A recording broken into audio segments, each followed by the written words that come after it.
Welcome back to the Ginge Treasure. How is everyone doing? It's been a minute since my last video, but my intention moving forward is to start doing videos maybe at least once a week. The goal would be for once a day. I don't know how possible, realistic that is at this point in time, but hey, I'll be making videos. Today I want to do a wire wrapping video. So we're going to be wrapping this beautiful tiger's eye. It's an awkward shape, and my preference now as of late, as I've gotten more skilled with wire wrapping, is to do what you would call a cabochon. And so a cabochon is just like a specific, it's not a specific type of stone, but it's the way that it's cut. So you can see it's flat on the one end, it's got a little curve on the other one, and then it has a specific shape like a teardrop or something. I find that as I get more skilled with wrapping, I get more comfortable working with the cabochons. They just tend to be a little bit more expensive, which is why in the beginning I started working with just random awkward shaped tumbled stones. I mean, this one kind of has a shape, kind of like a cube shape to it, but then you would have other stones that are just like really just completely odd shapes, and so what I recommend for people who are starting out is to start with those, the awkward shapes, because it teaches you how to work with the angles, and especially when they're tumbled, because they have smooth or rounded edges. And so as opposed to something that's completely raw like this amethyst here, that really has some sharp edges. And what I find is that it makes it a lot easier to start with something like this to begin, and then you understand how to work with the edges, and then as you build your experience and comfort level, then you can move up and graduate into the awkward shapes with the smooth or rounded edges, because they're a little bit more difficult to work with than those hard edges of like that amethyst that I just showed you. And then as you get more comfortable, you can ease back into something that's a little bit easier to wrap, which is I find like of the awkward shapes, if you find that it's a little bit more of a flat thing, you could think of it kind of like a skipping stone if you were out on the lake or pond or whatever.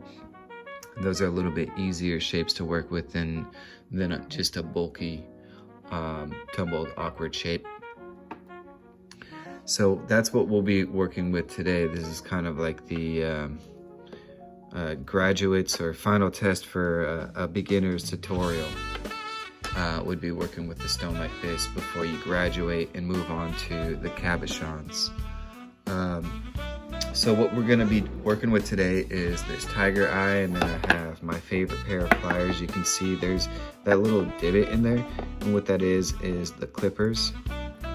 So I got this, I'm trying to work with the angle of the sun, so you can see there we have the sharp teeth that clip wires, and then you have the flat part, this square here, and then the rounded needle nose fingers.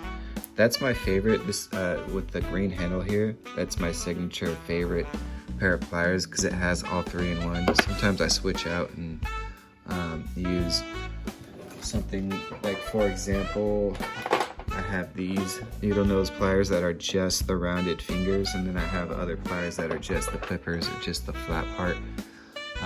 So sometimes when it's like a tough angle, or like for the finishing fine finessed touches, I'll use those specific specialized pliers. But in general, I prefer working with this because it has all three of the needs met for wire wrapping. And aside from the stone and the pliers, today I have two 20 gauge wires that I overestimate. That's the first rule. My first rule of wire wrapping is to overestimate the amount of wire that you need. So for example, you can see that the length of this wire, if I were to roll the stone, there's one full rotation and then another full rotation to get to the edge here. So I usually, that's what I eyeball estimate amount for as far as the length of the wire is for two full rotations of the stone, right? And so once we get the one wire clipped, then we clip off an identical wire in length. So these are both 20 gauge wires. And then I have a really long strand of 20, I think this is actually a 26 or 24. It's a 24 gauge wire, all copper wire.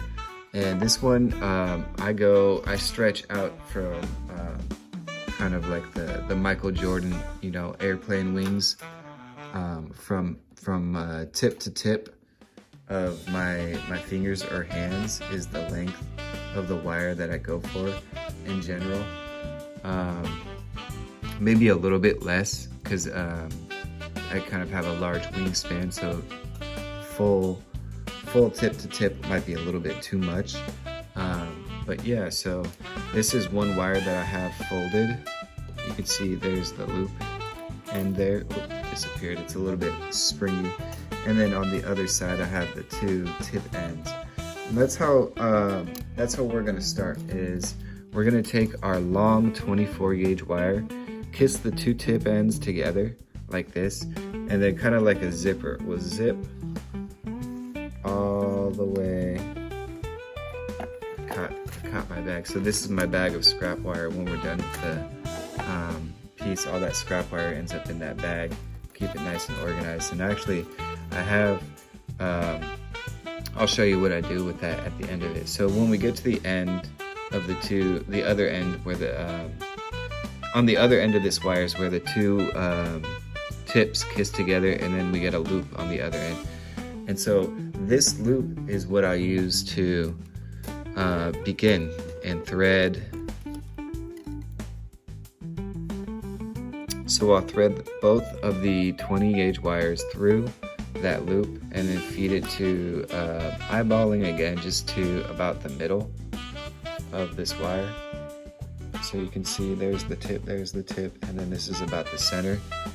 And then from there is where I'll begin the wiring, or the wrapping. And so once we get our first, our wire comes over, around, and then we can tuck and begin our rotations to create what I call the wire wrapped bands. And it's important to make sure that your bands are nice and tight. Go slow if you need to. Make sure they're all touching each other, they're all tucked in. So for example, you can see on that last one, it was a little bit untucked. So if that becomes an issue, what I'll do is pinch down with all my fingers on the wire, and then I'll slide them, pinching them all together to kind of squeeze those bands. So I'll give you another example of if it were untucked. So you can see over here, these three are kind of split from each other, but if you just pinch and squeeze them together, tucks them all right in. And then once you do that, it's also a good practice to kind of like wrench the wire back and forth, and that really pulls on if there's any loose wire, that because you don't want to create, you see how there's they're all kind of on the same plane, they're all have like an even edge. But if you create more gaps, or like pretty big dramatic gaps, you'll notice there will be kind of kinks as you run along. There will be like one wire that pokes out a little bit more. So you want to avoid that by keeping the wires tight. Now, once you have a few wraps going on like this, what I find is pretty helpful is to take the flat part of the pliers, squeeze down on that wrapped portion, and then instead of having my bulky oily fingers, I have just a really sturdy and stable grip using the pliers to allow me to keep rotating more with a little bit more control and potentially even more speed. And then once you get a few more wraps done, let's see, I put the light on because I noticed it's getting a little dark, so hopefully that can help. Once you get a few wraps on, then you just scoot the pliers over and then reapply pressure, and then you'll just continue to wrap.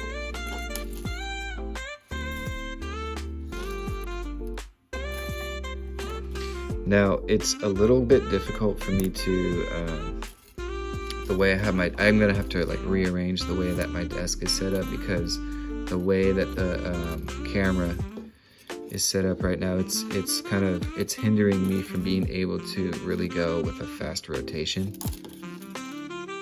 So I'm just gonna have to like go pretty slow here, and I want to be considerate of your time. So what I'm gonna do is just take this from offside the camera so I have some more room to work, and I'll just kind of go a little bit faster and get a few more rotations in. It'll be a lot quicker. The camera shook because the tip of the wire got caught on one of the legs right there. So as you can see, when I took it off camera, I was able to get a few more done because I have more like breathing space to work with. And this is about where I want to stop before I'm ready for the next step. So for me, the idea, what determines the length of how many bands are here is the base of how we're gonna have our crystal. So I want it to hang like that. So that the neck loop and the lace will be up top here, and this will be the base down here. So that's about the length of the base, at least what I'm willing to work with. And so then we start to bend the wires to kind of shape and mimic the shape of the base, right? So we're just gonna continue folding those up. And then what I do to continue, I find helpful, is what I call the long horns. So out here I bend, you can see one horn is going out, and then on the other end of the 20 gauge wire, I'll do the same thing. So it's symmetric. You can see it's kind of like a bowl with two horns, a little snout right there. That's what I call the long horns. And the long horns is just a technique that I found is easy for me as I continue to wrap up. These will kind of come towards the top here together like that.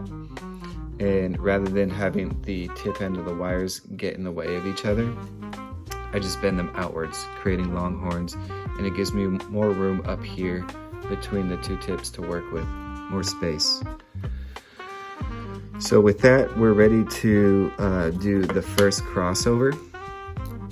And so what we do for the crossover is, you can see how this wire, it comes around, and you can see kind of the flow or the motion, the direction that it's coiling in. So you can continue that motion by bringing the wire around, and instead of wrapping around these wires, you're actually going to bring it across here over to the back side of these wires, because it continues that rotation. So this is the back side, and then this wire is going to come over the front ways, so you can see how it continues the direction of that spiral flow, and then comes over here on the front, and both of them are gonna latch on to the other side there.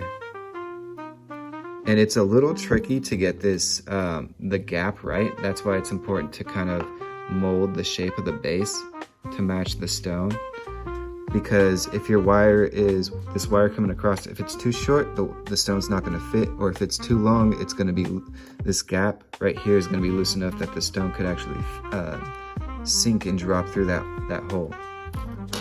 So it's really important to get the length of this just right. And so the same thing with the back one. So we're going to come around the back side and then latch on to these two wires, and then we'll continue to start coiling bands on both sides. So they just did a little switch, and then you can tuck your stone in to make sure, yep, it still fits, it looks good on both sides. And then so then you can continue, and I might try to once again use the pliers. Let's see, it's tough to be in I know I said this a few times, but it's been a minute since I've had the camera on, so it's a little difficult to, it's so much easier without the camera being taking up the space that I need between my eyes and the wire work. But it's important for you guys to be able to get in that space too and see what's going on. So I'm just kind of slowly working, making more bands, more coils. And that looks like a good amount for me to flip over to the other side. So those are the coils there, and then now we're flipped over to the other side and we're doing more coils just to get about even with this end. So I don't know, if we were to say that's 8 coils, then we're gonna do 8 on this side.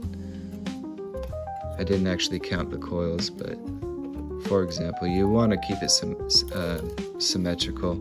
It's actually more important that it looks symmetrical as opposed to numerically is symmetrical. So for example, for a stone that had like an awkward shape, like say if we were gonna wrap it like this, you can see this side is much longer than this side, so maybe you would want to do a shorter amount of coils and a longer amount of coils so that when the wire goes across, it matches kind of where those lines are naturally in the tiger's eye. Like you can see that one line going across. You want to make sure that it maintains that evenness.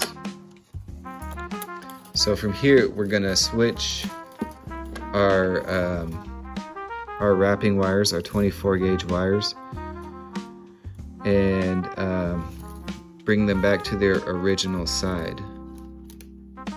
So for example, this one comes around the back side of the crystal and then meets the other wires over here and latches on.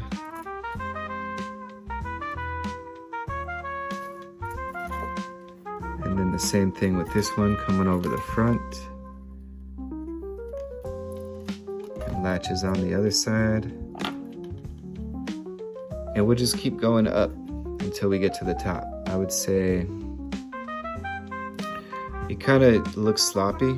I can see there's some unevenness there, but that might just have to do with how I latched on here.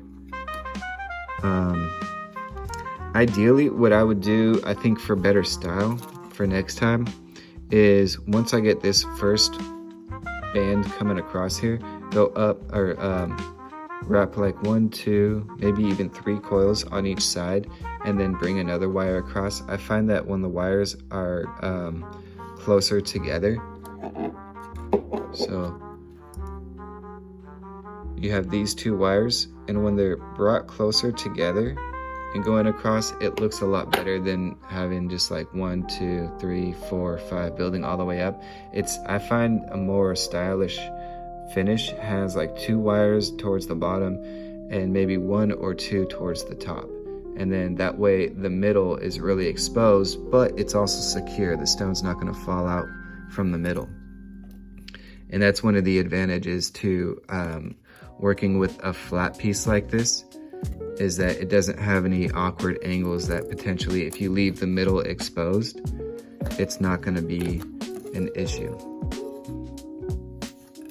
So that's what I'll do, is kind of just work all the way up. Instead of having one go across the middle, I'll work all the way close to the top, and that's where I'll switch sides and have another band going across the middle. And that will be the finish. By the way, I don't know if you're into stones or not, but fun fact, aside from tiger's eye being such a beautiful, aesthetically pleasing stone or visually appealing stone with those, with that shimmer and the streaks, tiger's eye has the metaphysical quality for focus and grounding is what it's said to be good for. So when you're working with the tiger's eye crystal,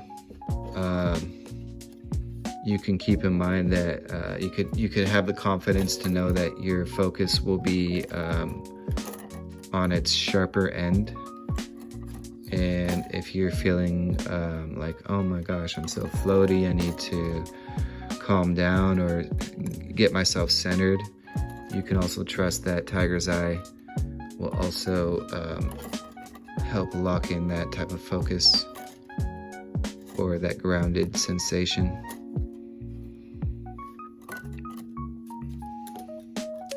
Yeah, I will definitely, in my next video, I could probably keep this desk for my resin videos. I think there's enough space to work with there, but as far as these wire wraps, it's the lighting and the size and shape of this desk is making it pretty difficult for me.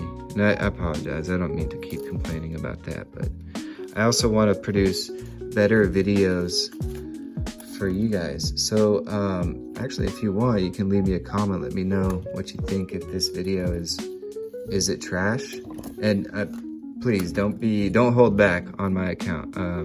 Something I've learned by being a content creator is a lot of the comments, you're gonna experience troll comments, and so you get used to sort of the worst type of feedback. And not to take it too serious, but also sometimes people they can be mean, but they are truly expressing something that could be like a good nugget of information or have some value for you to get like a takeaway or learn something as far as improving. So any type of feedback on my videos is welcome. And as I ramble on, I look and see that my frame on this side is about where I want it to be, ready for that next crossover. So you can see, and now I'll switch over and meet it up here where this wire is. So I'll wrap a few more here and then have that band go across. And then we'll be almost done. So you can see also my longhorns have kind of curled up into antlers as I've worked. So I'll just readjust them, bring them back down to being longhorns, kind of reaffirm like a 90-degree bend outwards with those wires.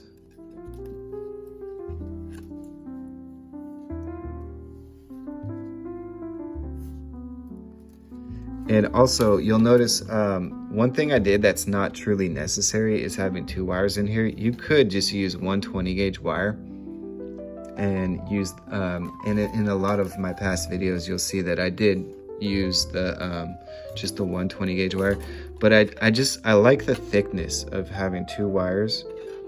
It just feels more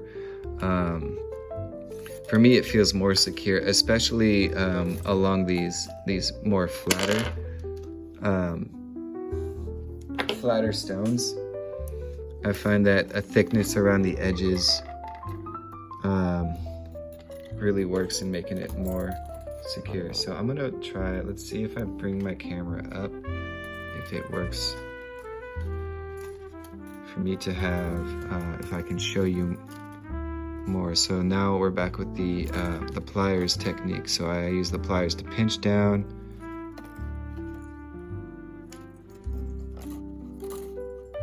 and then it's also important that if you are using two 20-gauge wires, that you don't want them to crisscross over each other and then have that get wrapped in. You want to make sure that they're flat.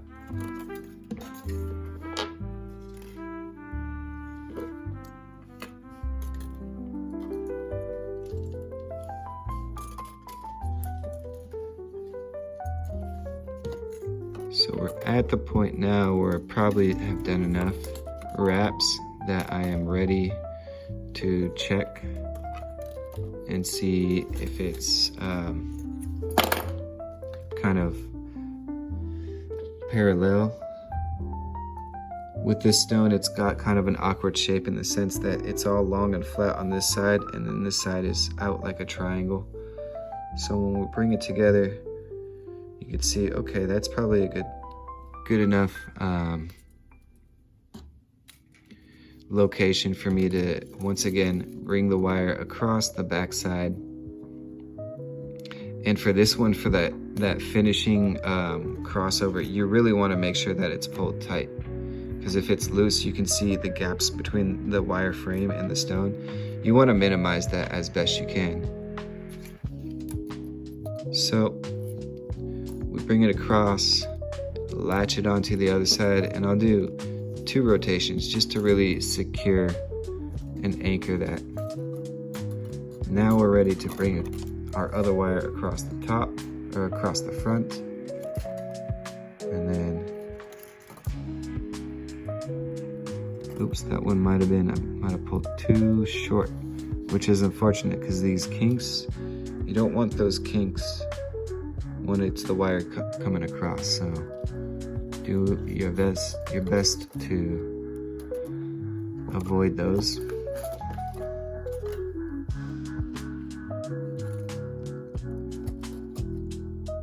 So this is honestly, it's not my greatest work. I'm a little embarrassed that you know, we're catching this on camera, but I think what's important is that the tutorial is easy enough for you as the viewers to understand. That's my goal with these videos.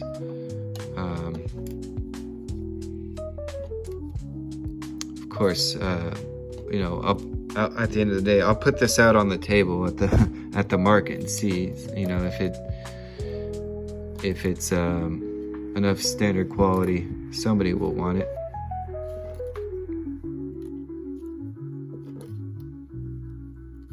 Sometimes people are more interested in like, oh, it's a tiger's eye, so I want it specifically for that, and I don't care so much about the jewelry, beauty aspect or style of the wrap. Because so for this one, when I pulled it too tight, you can see now there's that gap and there's just nothing to be done. Not really, which is unfortunate, and that's why it's important to really get the length of this wire coming across to be accurate, because this is what happens, or one of the things that can happen when it's too tight. Another thing, which would be even worse, is the crystal just doesn't even fit.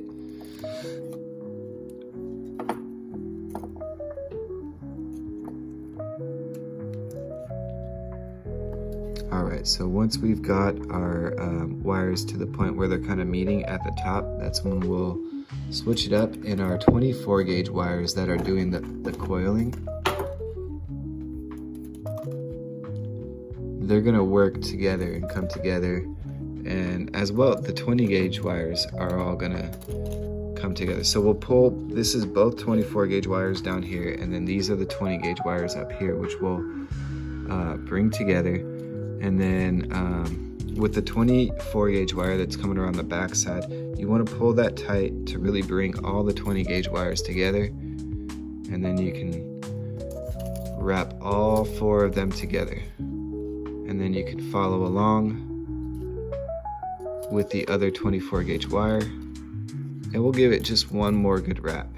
So it'll look like that. Now you have all these wires with plenty of length. It's a lot of excess. And that is gonna be for, we'll use these 2 wires and just create a curly hook, and you can adjust that. You can make it smaller, you can make it bigger. You want to make sure that it's big enough though, that this loop here is big enough that whatever cord or lace or chain will be able to thread through. So I like to leave it big enough that like a metal lobster claw on a chain necklace can fit through that with ease. And then we'll just pull these 24 gauge wires down towards the base of the crystal, and then use our 24 gauge wire to begin wrapping. And there's a little bit of a gap here actually. Trying to get the focus of the camera right. So you can see these 2 wires, these 20 gauge wires, they just got folded down, and there's this little bit of a gap. So I think for style purposes, I'll open that back up and bring actually these 24 gauge wires.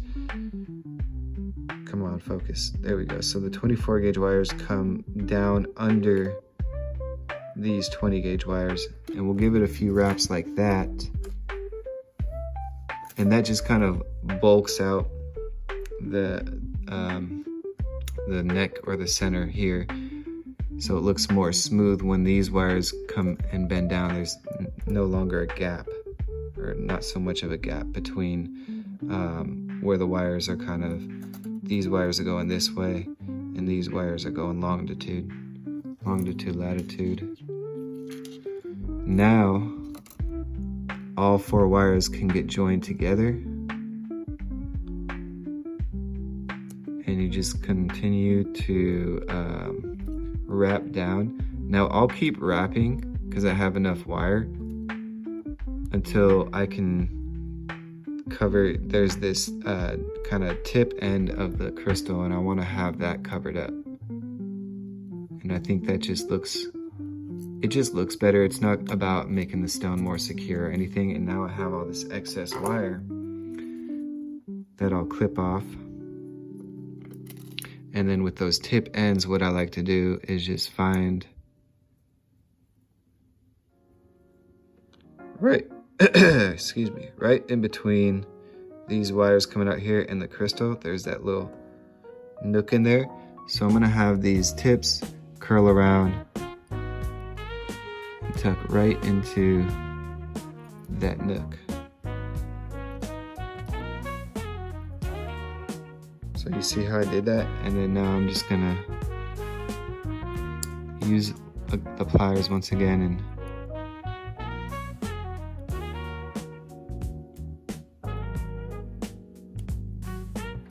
just kind of pet and tuck it in.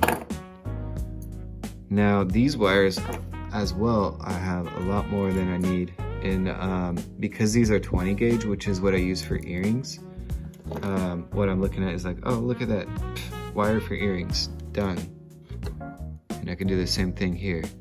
So I just get, line them up, and then I'll clip off whatever amount, which is usually like 2 digits of the fingers, the amount of wire that I use for earrings. It's sufficient enough. And then I also use the 20 gauge wire because it's a little bit stronger than the delicate 24 gauge wire.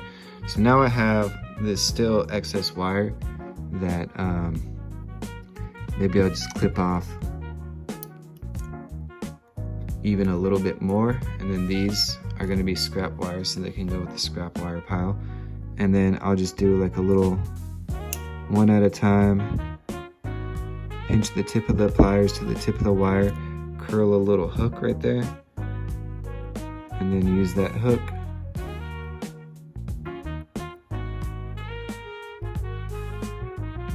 tuck it under that wire.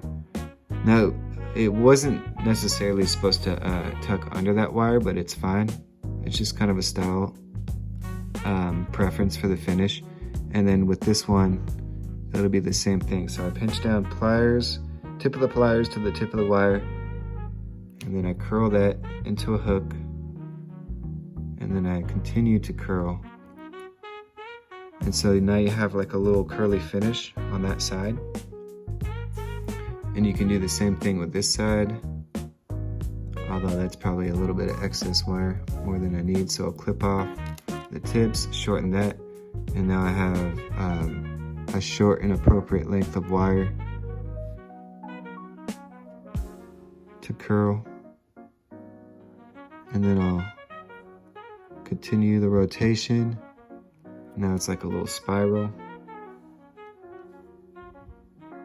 And then this one will just follow along and do the same thing.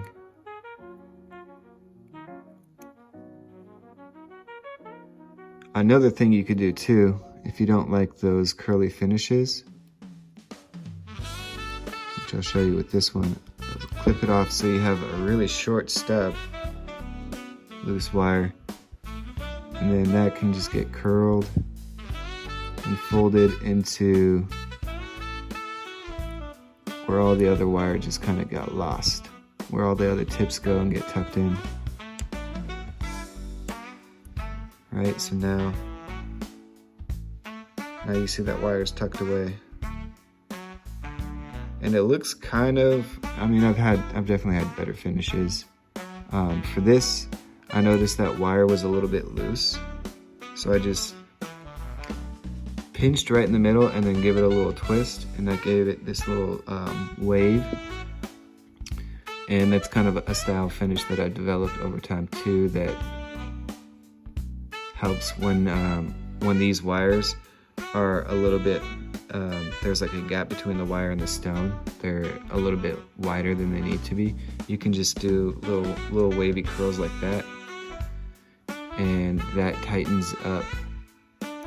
It pulls and creates tension on both sides of the frame, making it less, making the stone more secure and less loose in there.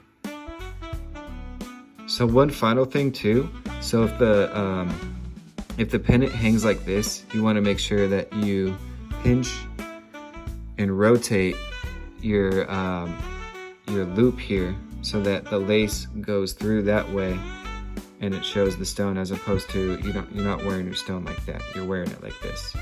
So that all has to do with the head loop here, twisting it 90 degrees so that it lines up perfectly. Yep.